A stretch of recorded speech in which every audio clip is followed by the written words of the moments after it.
I made every single guard in the NBA and in free agency a 40 overall and 40 years old to see how teams would adapt. You'd think that guys like Ben Simmons and LeBron, who are dominant wings who also have playmaking abilities, would dominate, but we're going to see how this video goes down. So when you look at a team like the Charlotte Hornets, they get absolutely cooked by this. They don't even have a player over 80 overall on their roster. It's going to be rough. They're going back to those Bobcat days where they broke the losses record in a season. Now let's go ahead and let's look at the All-Star teams. You might be confused. Why is Chris Paul on here when he's averaging a mean triple single? Well, the reason is, yeah, you gotta have guards on the All-Star team. So even though TJ McConnell was out there averaging 1.5 points, he's still got an All-Star appearance. LeBron James was the MVP of the league. He took full advantage of Luka being gone and not hogging all the MVP awards and got one, making that his 5th MVP, only one away from Michael Jordan. Tyrese Halliburton and Chris Paul earned Mickey Mouse All-NBA appearances,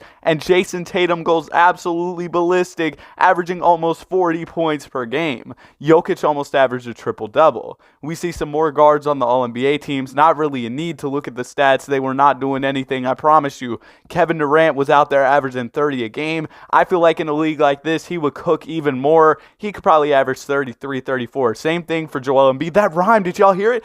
He could cook even more. He could average 33 or 34. Yeah, that was tough. I know. I really got the rhymes like that. I wasn't even trying. Kawhi Leonard was out there hooping. Anthony Davis was out there hooping. Yo, 2K does not let John Isaac get buckets at all. He averaged less than 10 a game in this sim, even though all the guards were absolutely cooked. He still couldn't put up 10 a game. I don't get it. Bryce McGowan ends up averaging over 20. He's on a two-way deal for the Hornets. He was getting buckets. And the rest of the stuff with the scoring, I mean, you look down this list, it looks pretty normal. But at a certain point, you do see some unfamiliar names, guys you wouldn't really expect. Hamidou Diallo was out there scoring. Terrence Davis was out there getting buckets. And then for the guards, y'all might be curious. How were the guards doing? Well, the highest scoring point guard was Shai Gilgeous-Alexander. And then the shooting guards just didn't get any type of run.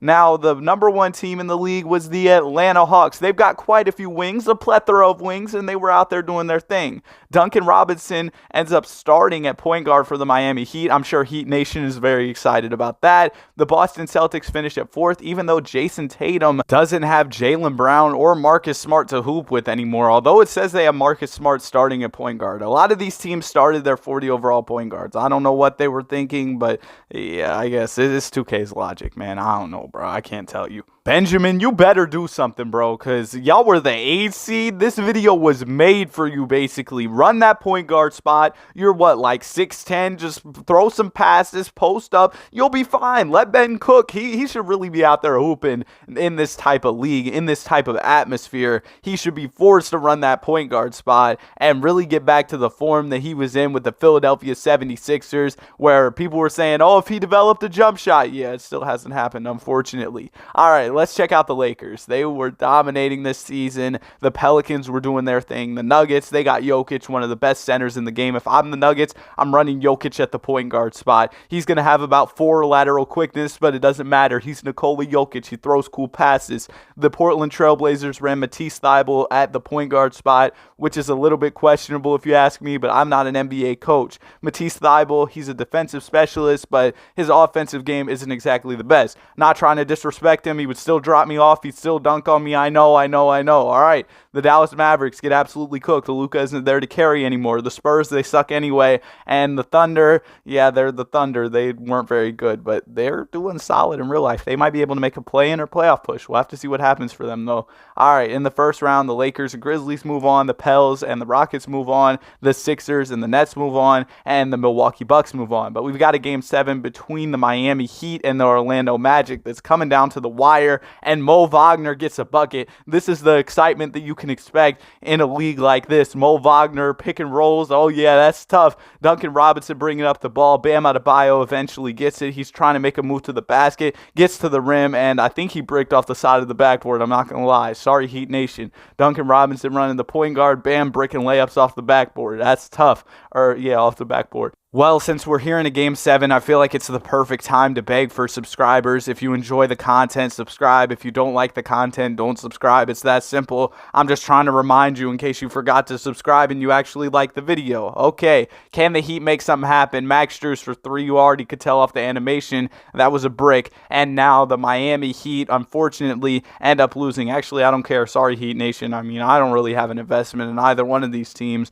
And let's go ahead and let's get back to the playoffs. We've got an interesting slate of second-round matchups. The Magic just pulled off a big upset against the Miami Heat. And also the 8-seeded Nets, led by Benjamin Simmons, or probably not led by him, but he's on the basketball team, are moving on to the second round. They pulled off an upset, and it looks like they're trying to beat Ben's former team, Philadelphia, as the Lakers and Pelicans make light work of their second-round matchups. And the Nets, they're moving on as well. Can Ben Simmons make a run? The Magic season comes to an end. They pulled off the first round upset, but Giannis and the Bucks were just too much. 40-11 for Mr. Antetokounmpo in game number 7. All right, Giannis versus Ben Simmons here. Or I guess it's really Nick Claxton versus Giannis, but you know what? We're trying to push the Ben Simmons agenda in this video. We'll see if he can do his thing. And then we've got the Lakers versus the Pelicans, LeBron versus Zion Williamson. This is to see who won the AD trade, but let's be honest, I don't feel like there was really a loser in that trade. The Pelicans got good talent and valuable draft picks from the Lakers, while the Lakers won a championship. Can't there just be a win-win trade? Maybe there can't be. I don't know. The Lakers take an early lead on the Pelicans, and the Nets take an early lead on the Bucks. Can the 8-seeded Nets actually make a finals run? Well, the Pelicans are fighting back against the Lakers as the Nets move on to the finals, and we've got a game 7 between LA and New Orleans. But game 7, Bron, he's not backing down. And Ben Simmons, he did lead the team. He's the Eastern Conference Finals MVP. Benjamin led the Brooklyn Nets to the finals. Are you serious? This is exactly what I wanted from a video like this. This is fire. I'm very excited to see how this finals plays out between the Los Angeles Lakers and the Brooklyn Nets. The Lakers, on paper, have a better team, but the Nets have somehow made their way to the finals as an 8 seed. So you never know. Anything can happen. They swept the 1 seed in the first round. And in game number 1, the Nets are looking to make something happen. They win by 3 points, even though LeBron drops over 30. Cam Johnson came to play. Joe Harris was shooting threes. And Ben Simmons was out there doing his thing as well. Wow. This is pretty surprising to me to see how these guys have all come together to make this finals run. They also ended up... they picked up Miles Bridges. Nick Claxton is here, and they're up 1-0 in the series. In game number 2, though, the Lakers are not going down without a fight. They win by 23 points, and LeBron James, number 23, well, he used to be, now he's number 6, he put up a triple-double. Cam Johnson is cooking in the finals through these first couple games. And in game number 3, the Lakers win again. This one is a blowout. And the Nets are going to need some more from Ben Simmons. I'm not going to lie. Ben, you're going to need to go out there and look to score. That's what LeBron's doing. And so far, it's got his team up 2-1 in the series. And in game number 4, they continue that momentum. They're now up 3-1. The Nets have their backs against the wall. What are they going to do? And also, where is Mikal Bridges? I was kind of confused about this, but apparently they have him listed as a 2 guard. So unfortunately, Mikal Bridges ended up getting downgraded to a 40 overall. But hey, the Nets are in the finals here. I know they're down 3-1, but it seems like something's been working for them. All right, let's go ahead and let's see if they can make this comeback, though. They take game number 5, and Miles Bridges has a big game with 22 points. He's been scoring a lot in this series. And now in game number 6, with the Nets' backs against the wall, can they get the win? LeBron goes to the rim. I don't know about that foul call, man. The refs.